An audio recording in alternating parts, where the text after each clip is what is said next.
Welcome to Real Talk. We are back again, and as you can see, I am writing solo, but it's cool. My co-host just had a baby.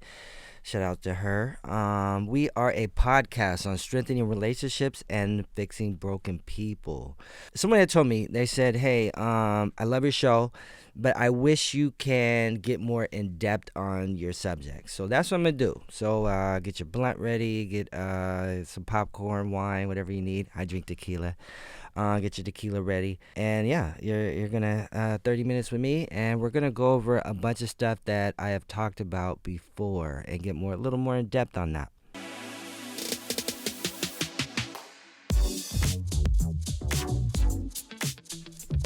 So my first thing I want to tackle is fixing broken people. There's a song out there that I love. It says, "You're not broken, you're just bent." And I kind of feel like that's where we are now, in society alone, and just in life. The things that we've come across in the years we've been on this planet has bent us. We're not totally broken. We're not. But we're getting there, and some people are totally fucking broken. I'm gonna say that some people are fucked up. It's real. One of the things I want to talk about is what got us to being broken, and it started from little things. When things in your life don't go the way you want it to go, becomes a broken thing. It's something you hold. It could be a relationship. It can be your parents. Your parents, could be abusive. It could be depression. Some people go through depression. Some people they were raped as a kid. The uncle was too handsy. And fuck that dude. He doesn't need a lighter where he's going to go. He's going to hell. But these are the traumas that we get in our life, and we carry them. And that's the thing about life is, for some reason we go towards the bad versus the good. For some reason in our life, we could talk about how bad our life was, and as far as the good, there's not very much we could talk about. And so I think what happens is we're carrying those dramas or the trauma in our life with us. And I always say this, I always tell people this. I feel like we're cats, like we got 9 lives. If you look at it this way, like when you were a kid and you were hanging out with your friends, you're a teenager, no one could tell you nothing. My friends was everything. We used to hang out, smoke weed, and go to parties, hang out. Parents say, "Oh, what are you doing?" But that was my life at that time. And then when you get older, you start having kids, you start becoming more mature. Now I got to be a dad, so I got to focus on my kids. I got to go out here and get a job, start paying bills, pay taxes. That's one life. You get married. Now I got a wife. Now I got to be a husband. Figure out how to be a husband. Now I got kids and a wife, and so I got to figure out how to be a dad and a husband. That's one part of your life. No, now I got a divorce. The marriage didn't work out, so now I got to figure out being single again, and working through life, working and being single. So these are all parts of our life, and it goes back to like 9 lives. We've lived so much in our life. We have. I'm 47 years old. I've lived probably, I don't know, I'm probably on my 8th life. So being that said, how do I want the rest of my life to go? Am I going to carry the traumas that I had from prior lives or prior moments in my life to the rest of my life? You know what I mean? A lot of times what people do is they keep these traumas, and they can't get rid of them. And so what we try to do on Real Talk is help you get rid of those. We got to stop. You only get one life. I always say this, and you can remind me. I said it a million times. You only get one life. You can't go back to Jesus and be like, "Hey, Jesus, I want a better life," or "Can I start again? I was dating this girl, and my whole life was wrapped around her." No, Jesus is gonna be like, "Nah, kid, you're good. It ain't gonna happen." So, how do we want the rest of our life to be? You only get one. You're only going to get one of them. So am I going to be traumatized, or am I going to live my whole life off the trauma that I had when I was younger, or what I went through, or I was in a bad relationship? I put my heart into somebody, they cheated on me, or whatever. So now I look at everybody like they might cheat, or now I'm kind of skeptical about life, or putting my heart into other people. No, that was one person you met that fucked you over in your life. And so do you want to keep carrying that on? Is that the way I'm gonna die and say, "Hey, you know what? I died, but my whole life was wrapped around this one trauma that I went through earlier in my life." And that's what real talk's all about. And that's the breaking, the unbroken and the bent. Is when you start to realize I could fix myself back when I get rid of those dramas, stop carrying those baggages on the rest of my life. I don't need to. Why would I need to do that? Why am I going to let someone dictate my life? Why the trauma I went through, that bad relationship where the dude slept with your mom? Why am I going to let that carry on the rest of my life? Why the next person I meet has to deal with the trauma that I went through in an old relationship? Why? I'm never going to find happiness that way. I might as well stop there. I might as well call him back and be like, hey, can we work it out? No, it's not going to work. You know what I mean? So we have to realize we only got one life. You really do. And so once you look at life that way, how do I want it to be? I understand I went through some shit. Everybody went through some shit. Anybody that says they haven't went through some shit, then that's your problem. Is because you're in denial. your shit is denial. But everyone's gone through some shit. You know what I mean? But so are we gonna keep this shit going? And that's what I'm talking about as far as your lives, the 9 lives, and how life is going to be. How do I want it to be? Life is what you make it. You know what I mean? So if I'm still carrying all the burdens and all the drama, first thing I say, hey, if you're going through some shit, go seek counseling. Go seek help. I don't know, go seek the Lord. Whatever you need to do to fix that, fix it. But don't keep carrying it. And that's the problem with life, is we keep carrying these things. And so that goes on to, I did a podcast, my last podcast, I was talking about the reset button. That's a really big one. That's really big to me, is the reset button. Every day you live on this planet, you can reset your life. You can start over. You can say, hey, my life has been fucked. For the last 30 years, my shit was fucked. So how am I going to fix it? Boom, hit reset. I'm going to do things different. I'm going to look at life different. I'm going to look at my job different. I'm going to look at how I think of things different. I'm going to hang around different people. I'm going to move different. And once you start doing that, you'll see different. But if we stay in the same shit, it's never going to change. And that's why I always say, hit the reset button. If you don't like something that's going on in your life, it could be something small, something real small. I don't like this job. This job's trash.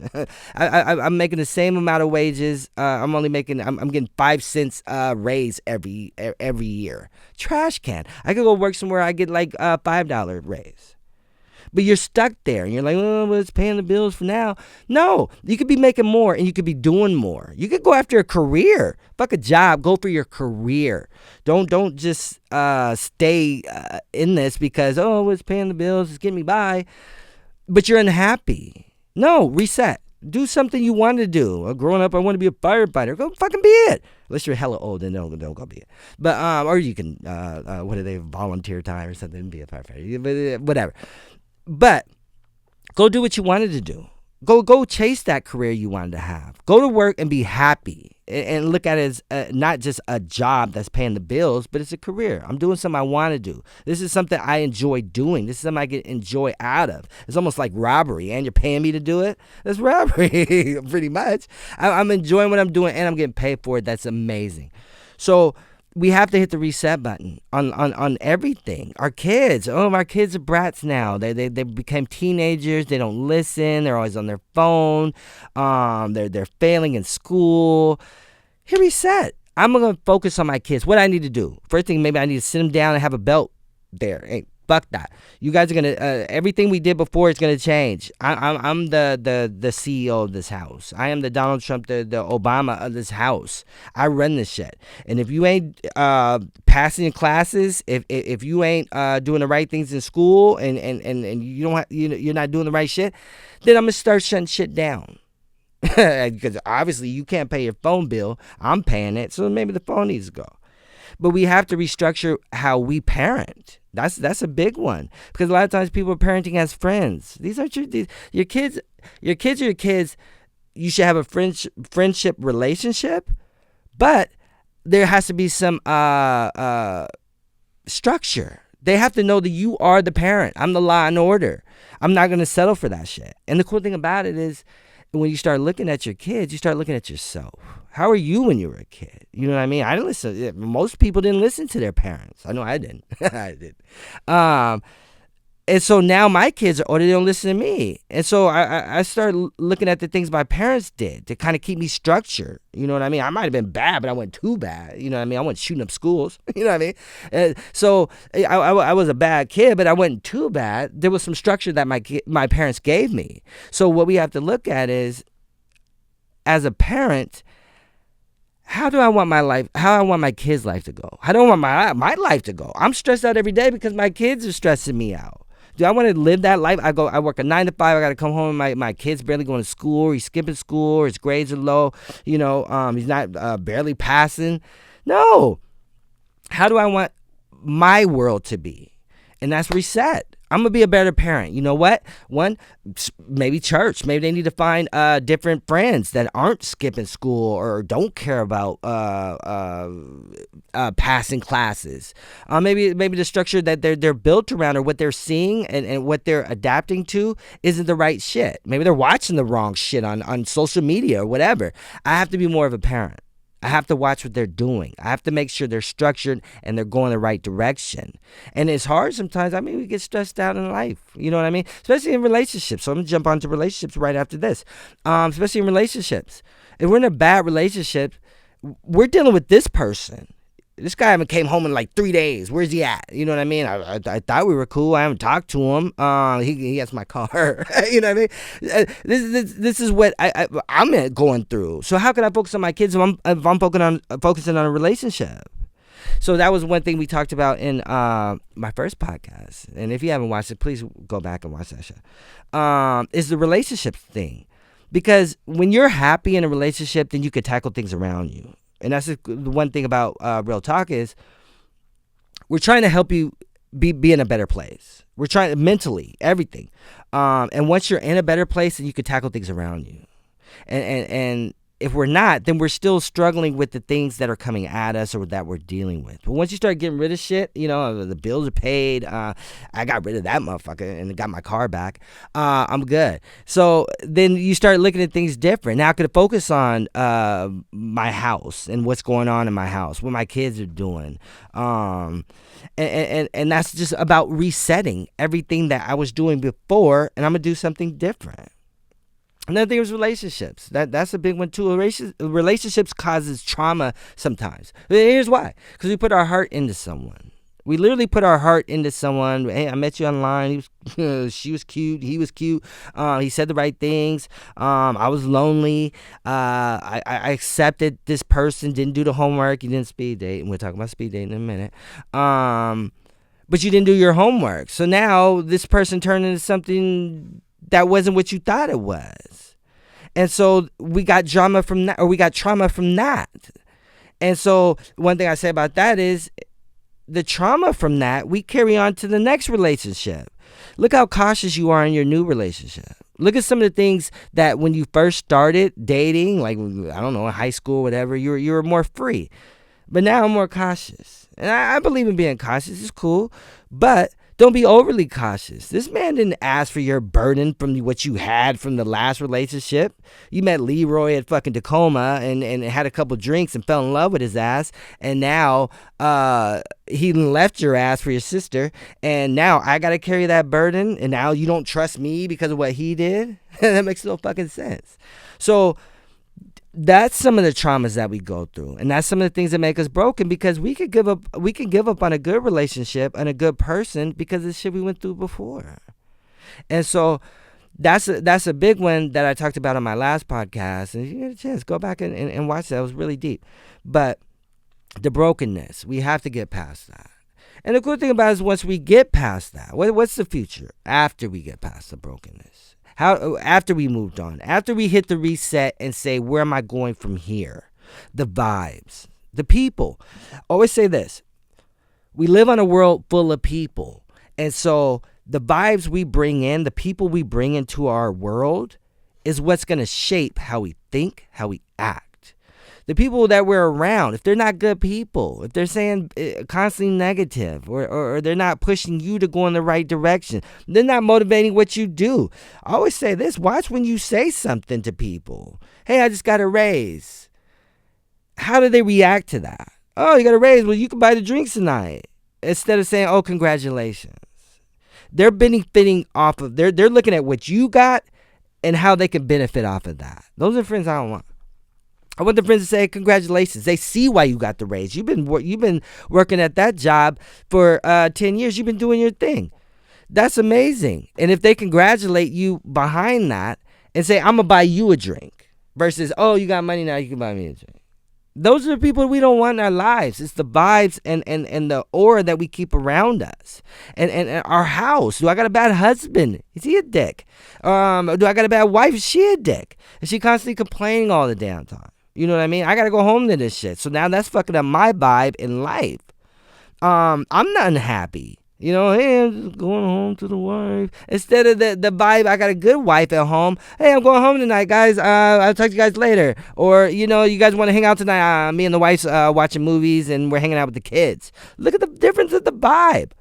Is what we bring into our lives, and the vibe around us and the people we bring around us is what's going to dictate our life. So these are some of the things that we have to focus on and look at when we're building our world. It goes back to what I said one time before, and if you haven't watched my podcast, please go back and watch it. You are the CEO of your company. You are the Donald Trump, the Obama of your company. You run the company. You are the company. That's you. What you bring into your world works for your company. They're with you. But you bring bad people in there, it's gonna fuck up your company. Your company's gonna go downhill. It's gonna go bankrupt. So we have to watch the vibes we bring around us. Other things is how are we tackling problems? How are we looking at problems when they come to us? That's a really big one, because we're bombarded by problems every day. Politics, bills, like I said, the kids aren't doing right. How are we reacting to these things? And on my last podcast I did, we talked about these type of things. The problems and how we look at them is going to be how we react. So if I'm looking at things in a positive vibe, I'm going to react positively.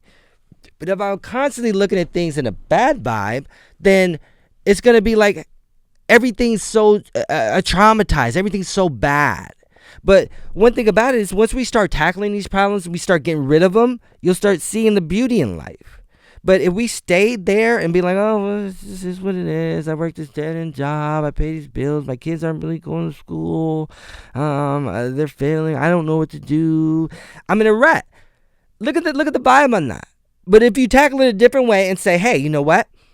These kids are going to start going to school. I'm going to make sure they get up every morning and go to school. These bills, I'm going to start tackling them. Maybe I got to pick up a second job, start DoorDash and Ubering. I don't know. Whatever the fuck you want to do. Prostitute. No, don't do that. But whatever you got to do to make some extra money, do it. Start knocking out these damn bills, and you don't have that worry. You're getting rid of shit. And then you can start adding good shit. But what the problem was, when we were younger, they taught us. There's no blueprint to life. There's no book. There's nothing we could read. There's nothing your parents read to make you who you are. They just kind of winged it. They just went with it. They went off of what their parents did. So there's no blueprint to life. So we have to almost make one for our lives. How do I want my life to be? How do I want my life to end up? And so once we start looking at that and start looking at life differently, we move different. And that's all about our mental. How am I tackling these problems that come to me? Am I worried about them? Am I going in my shell? Or no, I'm going to take care of that. I'm going to handle that. This woman or man I'm dating is a piece of shit. I'm going to get rid of that. So now I'm going to date somebody that's going to help influence my life instead of taking from my life. This fucker sleeps on my couch versus someone who just bought us a new couch, a new house. You know what I mean? He live with me versus we're buying a house next month. The differences. And once we start looking at that and start seeing it, then you'll start seeing the different vibes and how your life is getting better. And that's the cool thing about it. And that, like I said, that's the one thing I started Real Talk about, was I wanted people to start looking things different. Because we get so bombarded with all the bad things in life, and we don't start looking at how can my life be better. Another good one is once we start dating and get out here in the world and start doing things, what is the homework we're doing? Are we just jumping in with someone because I'm lonely, or I just got out of a divorce, so I want to meet someone? Do the homework. Always say the speed dating. Speed dating is awesome. Learn about the person that you're investing your time into. Ask questions. Ask red flag questions. Ask questions that ask them things that you might like and see if they like it. Because the thing about it is all about a vibe. It's all about the person I'm gonna be with. We have to get along. It has to work out together. So if there's some shit that you're doing that I don't like, a big one is smokers. Like if you're not a smoker and the other person's a smoker, it's probably not gonna really work. One of you gonna have to give up. One of you gonna have to give in. Either he's gonna continue to smoke, or he's gonna quit. It's gonna have to be one way or another because it's bothering one of you. And that's the thing about it, is we have to start looking for things when we get with someone that we have connection. There's a connection there. Relationships. When you're in a relationship, how are you managing the relationship? A lot of times we get with someone and we get settled. That's the worst thing you ever want to do in life. Don't ever get settled with the person you're with. Keep the motivation going in the relationship. Everything around you is affected by what you're doing. Your kids are affected by what you're doing. And so once you look at that and start saying, hey, you know what? I'm investing my time. I said, you know what? I went out here to the pawn shop and bought a ring. We're going to go get married. We're going down to the courthouse on Tuesday. I'm investing my life into this person. Why not give it 100%? Why just give up on it because it's there? I got it now. We got married, and we got married about a year ago, and me and the wife, we're doing okay. And I don't ever want to tell somebody we're doing okay. We're doing amazing. We just came back from Rome, me and the kids. We just came back from Disneyland twice this year. These are things that in a relationship we have to start doing. We have to start looking at the person that we're with as, hey, you know what? This is my wife. This is my life. How do I want my life and my wife to be? I want her to be happy. Same thing with a husband. I want him to be happy. And I'm going to say this about women. Little things with your man. If you came home and said, hey, honey, I just bought some UFC tickets. We're going to go to UFC fight on Saturday. He'd be fucking happy as shit. He'd be hella fucking happy about that. Little things. Hey, honey, I just got us Disneyland tickets. We're me and the kids in August, or me, you, and the kids in August are going to Disneyland. Fucking awesome. She'd be happy as hell. So the little things we invest into our relationship is going to make it grow. It's our world. Remember that. It goes back to what I was saying earlier. It's our world. So how do we want our world to be? Do I want a happy relationship? Do I want my kids to come home and be happy? Do I want everybody around me to be happy? And that's the thing about it, is once you're happy, it rolls off into other people. People that come over to your house for holidays and shit like that, they see you're happy. This is a beautiful family. Everything in here is nice. Everybody's happy. The kids are happy. But when shit's bad, it reflects back to other people. Like, oh shit, I think they might be getting a divorce soon. Yeah, because it's what we put into it. The effort we put into our relationship, the effort we put into the person that we committed ourselves into, or say we're going to be with, it reflects back. The kids see that shit. The families see that shit. And why not? This is a person I'm going to be around all the time. I come home to this person every day. Why would I not want my life to be good? Why would I want to be in a relationship with someone who bickers all the fucking time? Every time I come home, it's, oh, you didn't take the garbage out this morning. Well, I was running late. I couldn't do it. Well, you said you were going to do it. Bickering about everything. Why do I want to be in that type of relationship? Why do I want to be with that type of person? And that goes back to knowing who we're dating, who we're committing to. I always say this: date your best friend. Become friends first. Learn about them. See what you guys have in common. And once you do that, you become friends. That's how most people become friends. You find something that you're going through that you have in common, and we could be friends off of that because we could relate. But when we jump into relationships because we were single and I just want to be in something, it never fucking works. Down the line, you might even get married. Oh, it worked for a minute. I kind of went through it, but down the line, the little shit that you didn't see, that you didn't ask about, comes out. And so these are all things that we tackle when we start looking into our world. And once we start looking into our lives, how do I want my life to be? These are all things that are going to either make our life bad or make our life good. So I thank you for watching. If you haven't, go back and watch a lot of these other podcasts I've done, and find ways in your life. I don't know what it is. Maybe church, counseling, friends. Friends are a really good one. Find a good friend that you could talk to that has advice that can help you, because we all need help. There's no blue book to life. There's no handbook. So we need the people around us that's going to motivate us and help us. And even the show, if you get something from the show, share it to someone else. Spread it along. You definitely can follow us on YouTube, TikTok, Instagram, Real Talk 23, on YouTube, Real Talk 23C. And like I said, don't be selfish. Share this with someone else that might need it. Everyone needs it, definitely. Sometimes, even in my life, I forget. It's easy to forget because we're bombarded with so much trauma, that we need to stop and start looking for the good in life, and find ways to make life better. And how can I make my life better? Here we sat. Thank you for watching Real Talk 23 on YouTube, Instagram, and TikTok. Thanks.